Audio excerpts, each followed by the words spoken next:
Comment చేయడం జరిగింది.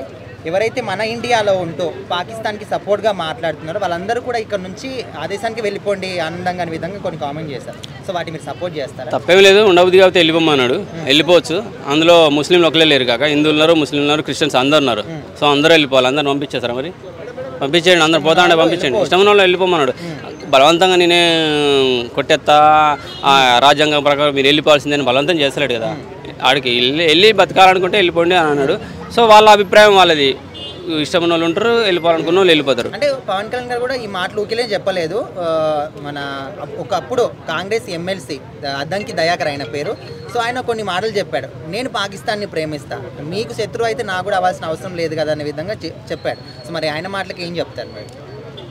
ఆ టైంలో ఆయనకు ప్రేమ పుట్టింది పాకిస్తాన్ మీద. ఎందుకంటే ఇప్పుడు ద్వేషించుకుంటూ పోతే ద్వేషం పెరుగుతూనే ఉంటుంది తప్ప ఇంకా తగ్గదు. ఇంకా యుద్ధాలు గొడవలు ఇవే అవుతాయి.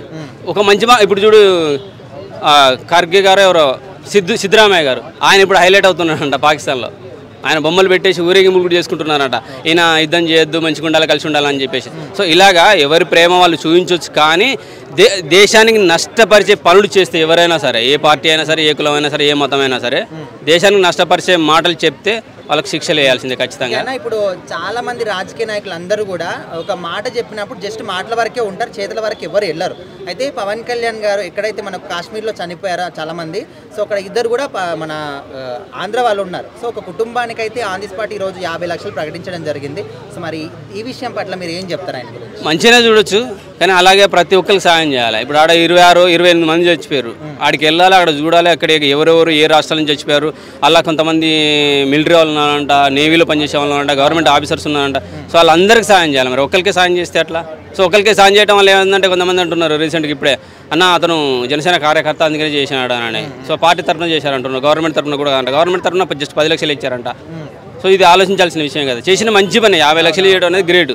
పార్టీ తరఫున మంచి పనే, కానీ అది గవర్నమెంట్ తరఫున చేసి ఉంటే బాగుండేది. కార్యకర్త అని కాకుండా ఒక మామూలుగా మనిషిలాగానే చూసి చేసి ఉంటే బాగుండేది. ఇంకా సో పార్టీ తరఫున చేసింది కాబట్టి సంతోషకరమైన, అభిమానులు కూడా సంతోషిస్తారు. వాళ్ళకి ఎప్పుడైనా ఏమైనా కానీ అయ్యో మా కార్యకర్త సాయం చేసింది కాబట్టి మాకు కూడా సాయం చేస్తాడని వాళ్ళు కూడా సంతోషపడతారు. మంచి పనే, కానీ అందరికీ చేస్తే బాగుండేది. అలాగే ఓవరాల్గా ఇక్కడ కాకుండా ఆయనకు దేశవ్యాప్తంగా పేరుంది కాబట్టి ఎవరెవరైతే చనిపోయారో అన్ని కుటుంబాలకు ఎంతో కొంత సాయం చేస్తే బాగుంటుంది. అందరికీ చేయాలని కోరుకుంటాను అది ఖచ్చితంగా. ఎందుకంటే ఇప్పుడు పవన్ అన్న అనేటోడు ఓన్లీ తెలంగాణ, ఆంధ్ర, రాయలసీమ ప్రాంతాలకు తెలిసినోడు కాదు.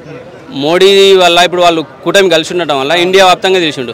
అక్కడికి వెళ్ళి జమ్మూ కాశ్మీర్ వెళ్ళి అక్కడ పరిస్థితులు చూసి అందరికి సాయం చేస్తే నేషనల్ లెవెల్లో నెక్స్ట్ వచ్చే రాబోయే ఎన్నికల్లో ఇంకా ప్లస్ అవుతుంది కదా. సో అలా అని చెప్పేసి ఇక్కడే చేశాడు, వీళ్ళకే సాయం చేస్తారు, ఇంకెవరికి చేయరేమో అన్న ట్రోల్స్ కూడా పెరుగుతున్నాయి. అందరికి చేయాలనైతే నేను కోరుకుంటున్నా. కార్యకర్తలను చూడదు ఇటువంటి సందర్భాల్లో, ఎందుకంటే తీవ్రవాదుల దాడులు కాబట్టి ఇటువంటి సందర్భాల్లో కార్యకర్తన మన పార్టీ వాడా, మన రాష్ట్రం వాడా, మన తెలుగు వాడా అని చూడొద్దు. సో ఏ కులమైనా ఏ మతమైనా ఇండియన్స్ కాబట్టి అందరికి సాయం చేయాలి ఖచ్చితంగా. Thank you.